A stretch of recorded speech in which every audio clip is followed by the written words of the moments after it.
This video shows how to save recipes from the oven to a USB drive using the Converge Oven with Deluxe Control.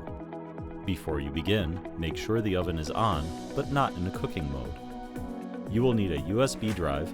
To save recipes using the USB drive, do the following.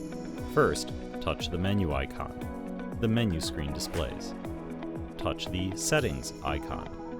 The General Settings screen displays. Plug the USB drive into the port. Scroll to System Backup and Update.